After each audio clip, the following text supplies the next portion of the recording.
Hello everyone and welcome back to TowerGate. It is TowerGate day number 629, 629, December 8th, 2018, Saturday. Thank you so much for tuning in. Much to get to today. It's going to be a busy one. Well, just as was reported in the Washington Post, Trump has named William Barr as his pick for AG. There you go. What do we make of that? I don't know. I guess we can keep one bit of a hope in mind, and that is to keep in mind the fact that Trump is the head of the executive branch. The Attorney General works for him. Trump can order the Attorney General to appoint a special prosecutor or to investigate, seriously investigate the criminals who tried to destroy him and are still trying to destroy him. He has that option as president. He can also declassify everything.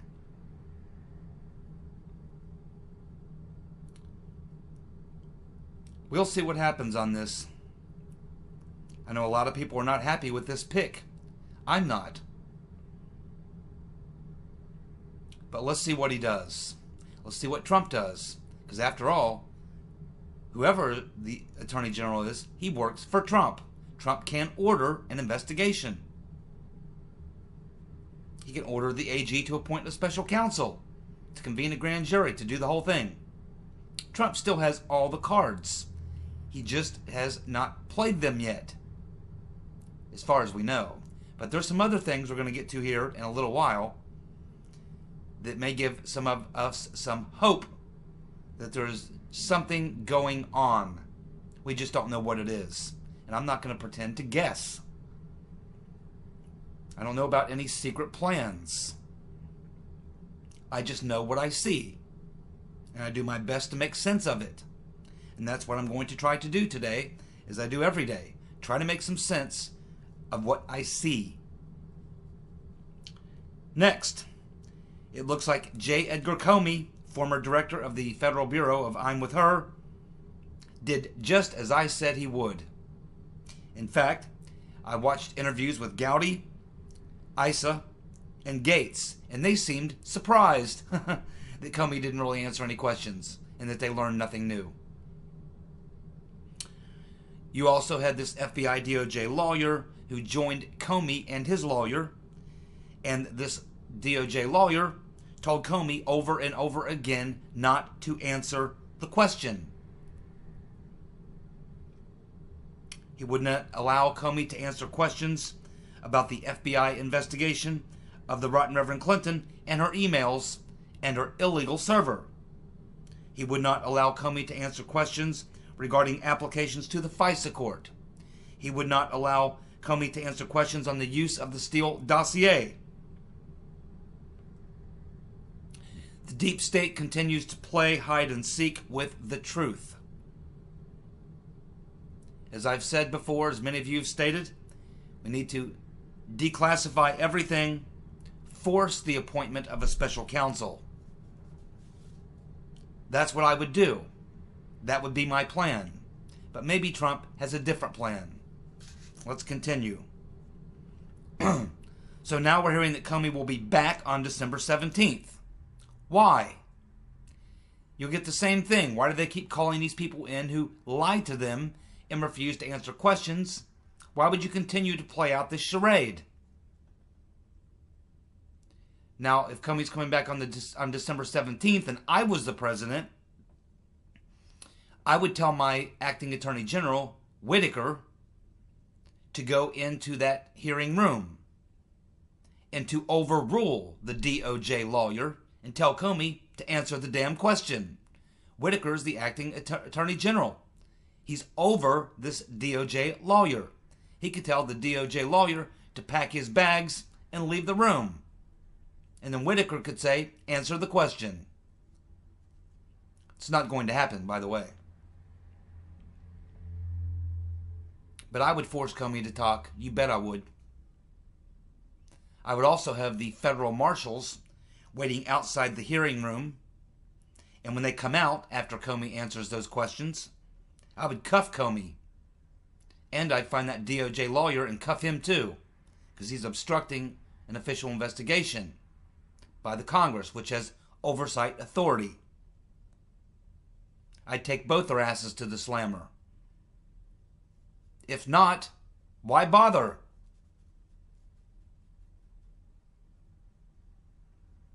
Michael Cohen's sentencing recommendations from Uncle Bob the Executioner is that he get no additional jail time, citing his assistance in the probe.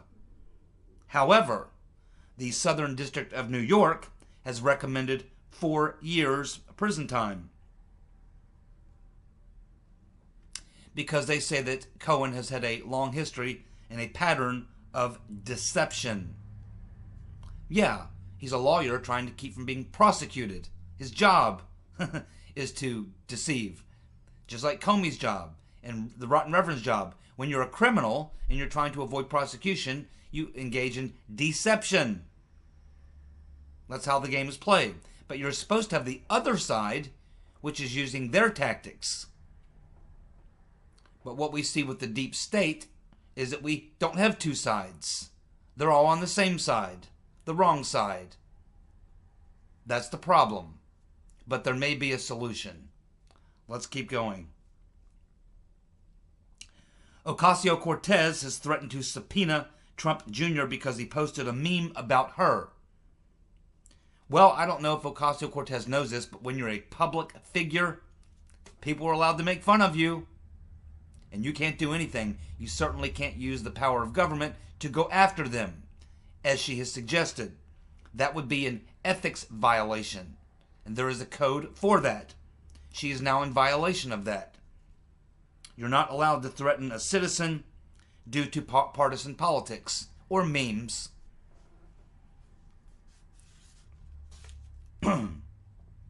Welcome to Congress, Cortez. I think you're going to find it's not what you thought it was. Looks like Heather Nauert is going to replace Nikki Haley as the UN ambassador. Well, that should improve the scenery at the UN anyway. Let's see. Police carried out a massive roundup of students protesting in France today, Friday. And this has to do with education reform proposals that Macron has made that the students obviously do not like. Of course, we all know that Saturday, the day that you'll be watching this video, is when the Yellow Jackets have promised to storm the castle. Of course, we'll all be watching that, I'm sure. I got to work, but as soon as I get home from work, I'll tune in and look at the video and see what's there. But I was watching some very crazy man-on-the-street interviews with an RT reporter who was in the mix of the protesters on Friday, and it's absolutely astonishing to hear. She interviewed about 5 or 6 protesters, and man, I'll tell you, it's a poop stew, really, that you're dealing with there in France. Because a couple of the people interviewed said they were angry because because Macron was rolling back the welfare state, I don't see him rolling back the welfare state, but they believe he is, and they're mad. They want more socialism. And then you have other groups chanting, "We want Trump." Well, let me tell you what, if you had a Trump in France, your entire system would be turned 180 degrees upside down and inside out. That wouldn't I mean, these people I'm telling you in France are leftists, my friends. I mean, they start far left, and they just get farther and farther to the left. There is no real conservatism really in France. When they say they want Trump, I don't think they actually understand what they want or what they're asking for. They don't know what capitalism in terms of, market forces and things like that. They don't understand that at all. They only understand leftism to varying degrees, which is why this is so incredibly difficult, is because the people are out on the street protesting. They know they hate Macron.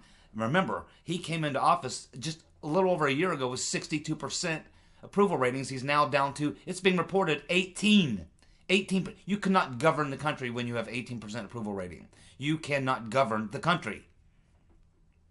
So you've got people on the street in these protests that come from every possible angle you can think of. Now, how can you solve that problem? You have such a lack of a national understanding of market economics and everything else related, social policy and everything else, that there's no there's no way to get your arms around it. It's like herding a million wild cats going in a million different directions. There's no national, at least in the U.S., we have a national understanding that we think we understand market economics and tax policy and this policy and that policy. And it's even to the extremes of our left and right. You don't see this kind of a variance. But in France, man, it is everywhere. It is all over the place. I don't know how you solve that. I really don't. There's no way to solve that problem. What, you're going to bring in someone farther to the left than Macron? And what happens when all those policies fail, as you know they will? They think it's because they don't have enough socialism. How do you fix that problem? I wouldn't want to be Macron, who's, by the way, practically disappeared. He's sending his prime minister out for interviews and things and such, but no one's seen him in a couple days, I guess. He's hiding. I would too. I'd get out of the country if I were him. If they see him, if he's seen on the street, like getting in a car or something, they'll drag him out of his car and kill him, probably. I mean, these people are angry. And the problem is, yeah, they're right to be angry, but they don't have a clue as to why their situation is so bad and what they need to do to fix it. It ain't going farther to the left. It ain't bigger government and more welfare. That's not the solution. But they don't know that. That's why I say this problem is unsolvable. I don't know what's going to happen, other than the fact that I predict that this is going to spread all over Europe. Well, we have Madam Botox, Nancy Pelosi, saying that the border walls are immoral.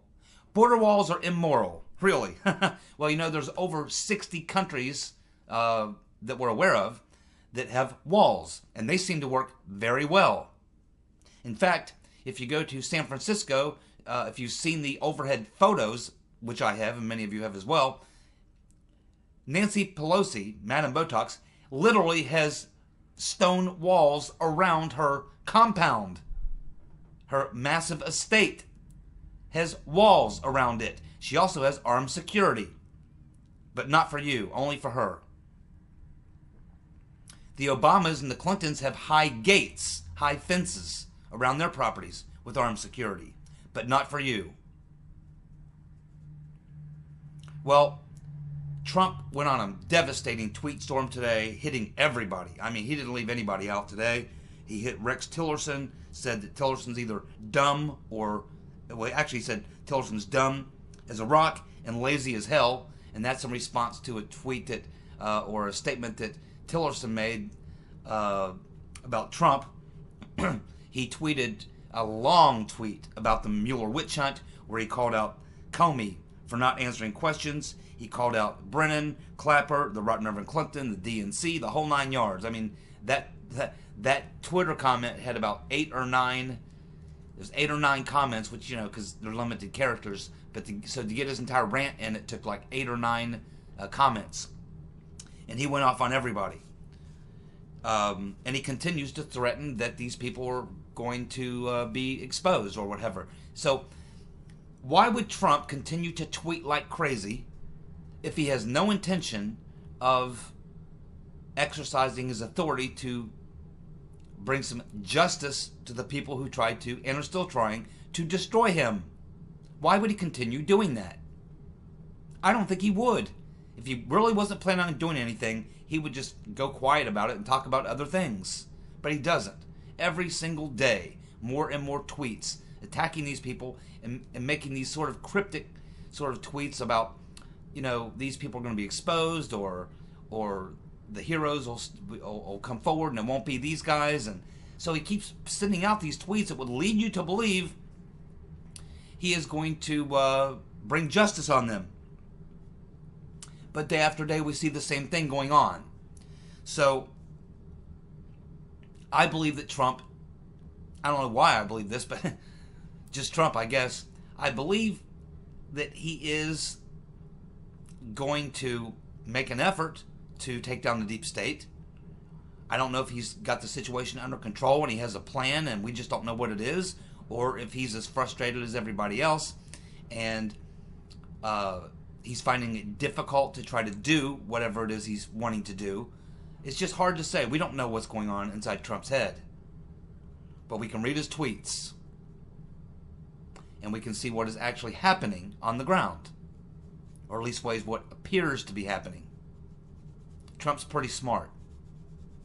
He's pretty smart. I'm putting my money on Trump. I can't explain it. I have no evidence, really. But I just can't believe he would engage in all these tweets, keep the stuff on the front burner like he does, and then do nothing. I just don't think that doesn't sound like something you would do. It doesn't sound like something I would do. It doesn't sound like, I think, something Trump would do. As far as him having a secret plan, I don't know. Maybe he does. Maybe he doesn't. We're going to find out, though. We are certainly going to find out. Time will tell. Well, the walls are closing in on the rotten Reverend Clinton. That is something I am sure of. I've been saying this for a long time. Many others have been saying it for a long time. The rotten Reverend Clinton is going down. Specifically, but on in the larger picture, the Clinton Foundation, which involves a lot of people. Remember, it's not just Hillary Clinton. It's Bill Clinton and Chelsea. They're all the main people of the Clinton Foundation. Then they have a board. They're all involved. Many names of some heavy players on that list. And then all the people who participated in the other end of the deal. These are serious RICO violations. We learned the other day that Judicial Watch won their case. And now the rotten Reverend Clinton is going to have to explain some very detailed give some very detailed information about her server, how it was set up, who made the decision to set it up, why it was set up, and on and on. That is one issue, one case that's going on there, where the right Reverend Clinton is going to have to answer some very, very difficult questions, the answers of which could lead to criminal referral by the judge in the case, in the civil case. But now we're learning even more.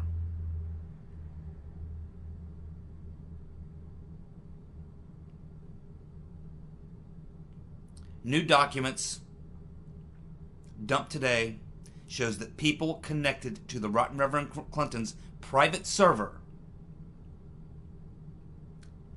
acted surprised and claimed they didn't recall anything and used identical talking points when answering questions by the feds. Clearly they were coached by the rotten Reverend Clinton's legal team. What are we talking about? Well, there was a document dump on Friday. There was still a lot of redacted pages. But from what researchers who have read through what is not redacted have learned, is that there was a lot of people interviewed in regards to the rotten Reverend Clinton and her private server. And they all seem to act the same. They all seem to act surprised that they learned about when they learned about the private server. They all seem to have the same exact talking points.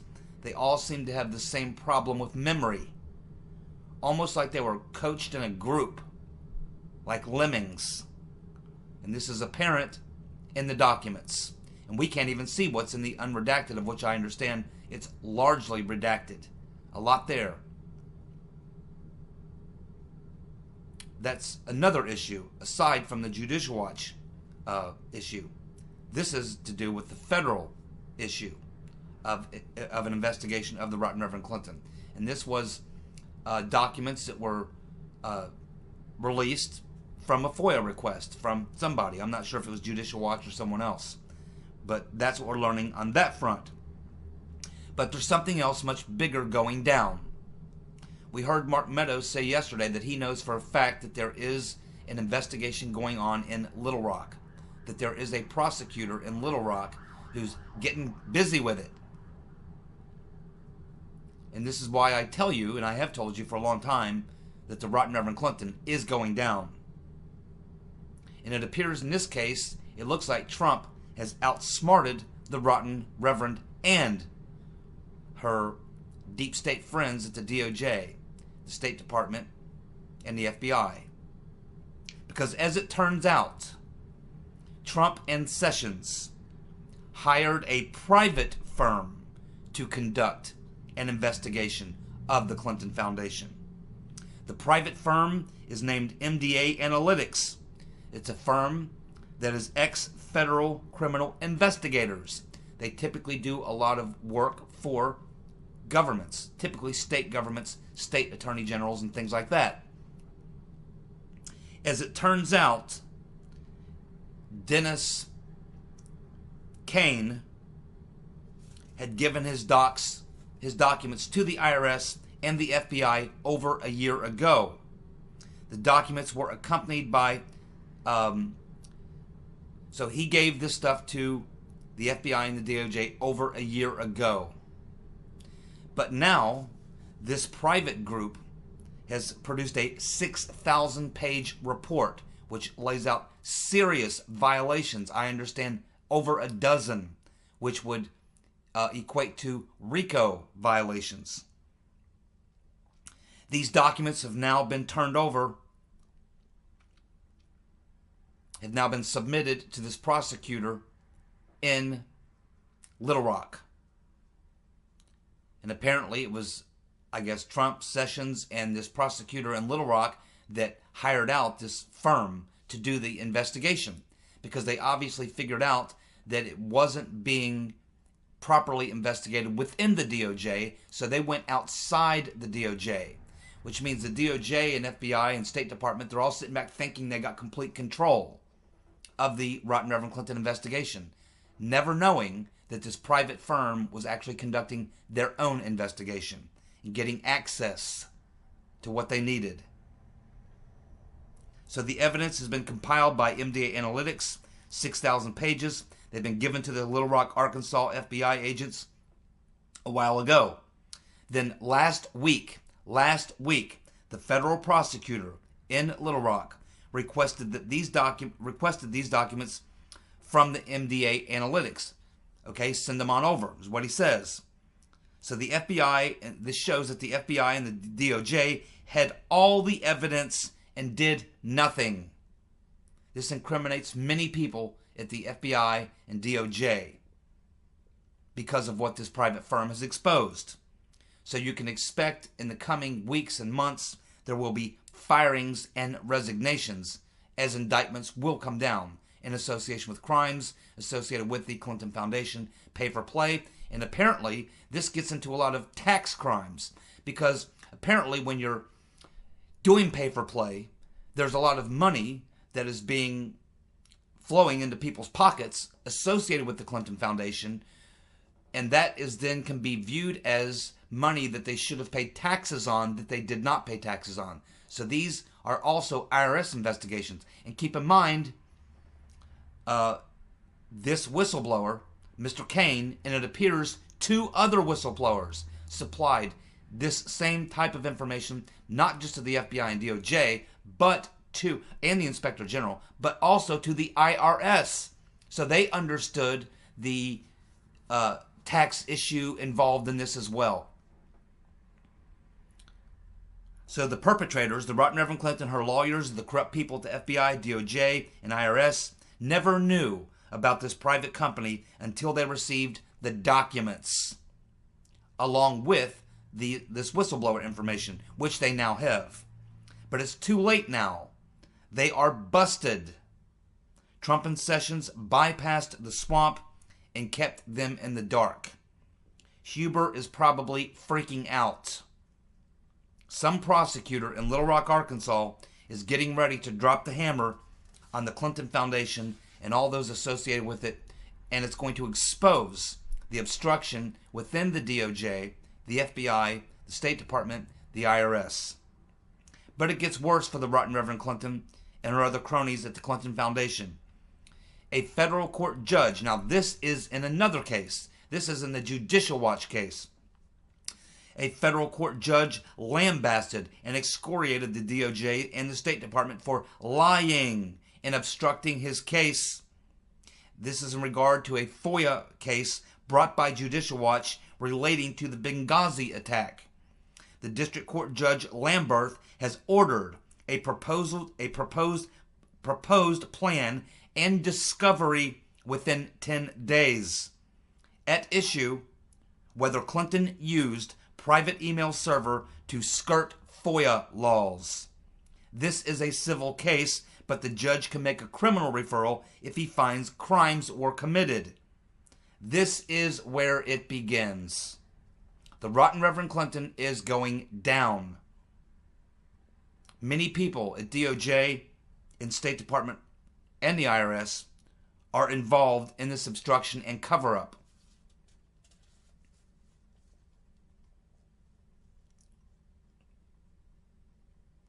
I read the judge's letter, and believe me, you can read it for yourself. He's serious, and at this point, what he's saying is, okay, Clinton, her attorneys, must get together with Judicial Watch's attorneys and lay out a plan for the discovery process to get to the bottom, and that means that the judge is going to give Judicial Watch all kinds of freedom to receive classified information and information that has been withheld by the DOJ and the State Department relating to the Benghazi fiasco. How much will be unraveled there, I don't know. But it looks like that this is all going to begin with the rotten Reverend being indicted as a result of purposely obstructing the FOIA process. Once this comes out, this judge is going to likely, Lamberth is going to refer it for criminal prosecution. He would be referring that to the DOJ, which is totally corrupt. But the DOJ and the State Department, the FBI, the IRS, have just been exposed by this private company that Trump and Sessions apparently went to conduct their own investigation, which reveals a lot of crimes. And because we know that the DOJ and FBI and State Department and IRS had all this information and did nothing, it's going to show that there was a clear cover-up and an attempt to obstruct prosecuting big crimes associated with the Clinton Foundation and Hillary herself. So the rotten Reverend Clinton is really taking it on the chin this week.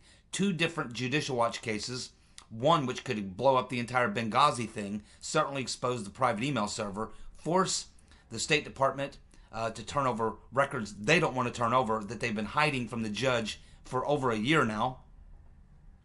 Longer than that, much longer than that. And he's finally fed up. Then we have this prosecutor now in Little Rock who has just received his report from this private firm, which apparently entails many crimes, which would be prosecuted under RICO statutes. And in doing so, has exposed the DOJ and the FBI and the State Department and the IRS for their attempt to cover up. Everybody covering up for the rotten Reverend. But she's got the goods on everybody, and she'll roll over on everybody. It's one reason why they're trying to protect her, but there's a lot of powerful people involved as well. When you talk about the Clinton Foundation, when you talk about Benghazi, you talk about any of these things. There's a lot of people involved. It's not just the rotten Reverend. What does all this mean? Well, I think it surely means that the rotten Reverend Clinton and those associated with the Clinton Foundation are going down. The Clintons no longer have the political power that they used to have. They're in a very weak position right now. As far as the deep state investigations, once the rotten Reverend Clinton has been served up as a result of Clinton Foundation and other issues, trying to protect her any longer from what happened with the deep state coup will no longer be viable. And then it's just at that point, every man for themselves trying to cover their ass. Now, if Trump used a third party to investigate the Rotten Reverend's crimes associated with the Clinton Foundation, then what's to make us think that he hasn't used this firm or another firm or similar firm to look at the other things that the FBI and DOJ will not look into?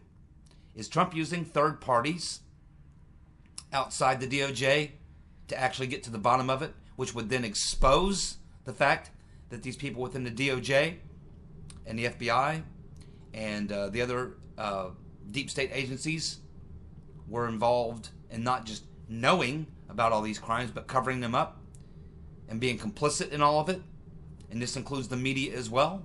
They were part of the plan. The media was actively engaged in the plot and knew they were actively engaged in the plot. Many media organizations will be outed as having been knowingly been part of a plot. They will be destroyed as well. This is a big deal, and maybe this is why it's not so easy to just tell Whitaker to appoint a special counsel and start going after these things. It's probably much, much more complicated than that. And maybe that's why Trump is having to use extraordinary measures to bring all this about. I find it very difficult to believe, as much as he tweets about this stuff, as much anger and passion as he seems to have for this topic, that he would continue putting all this energy into it without actually having a plan or intentions of exposing it. I think it's very, very tricky, probably trickier than many of us can even imagine, and that's why it's taking a while, and it has to be done probably a certain way, and it may have to be done outside the deep state, because as we know, the deep state is simply not going to come clean on their own. We saw that today with the Comey. We see it day after day after day as the deep state continues to appear to be able to get away with everything. We know what the criminals did. You cannot expect the criminals who are in the Justice Department to prosecute the criminals in the Justice Department or the FBI or any of these other deep state agencies. There's a lot going on here. There's a lot going on here. But I would say at this point, do not give up hope and don't lose faith. I'm not asking you to believe in the Tooth Fairy. I'm not asking you to believe in Q or the plan or any of this other stuff. That's not what I'm saying. I'm saying think logically about what you actually see happening. Logically, common sense. Why would Trump continue to tweet the way he does, say the things he says, and then have absolutely no intention of going after the criminals? It just doesn't make any sense. It's not logical. And Trump is a very logical person. There's got to be something going down. Now, we just learned that this private firm was used to take down the Rotten Reverend, and she is going down. Mark my words. Is he using the third-party firm, or is he using some other method? Is he just allowing the deep staters, is he giving them more rope to eventually hang themselves? I think it's very likely. I'm going to continue keeping the faith that Trump is going to surprise us at some point here along the way, probably before 2020. I don't know how, I don't know when, I don't know any of the rest of it. It's just I have faith in it. Not because I believe in the Tooth Fairy, but because I believe in common sense logic. Thank you so much for tuning in. We'll keep watching, and by the time you're watching this video, all hell will be breaking loose in Paris. They are going to have the police out on the streets, 90,000 of them. They will be armed, and they're expecting that there may be deaths on Saturday in France. Thanks so much for tuning in. I'll be back tomorrow. Guys, have a good day. Bye.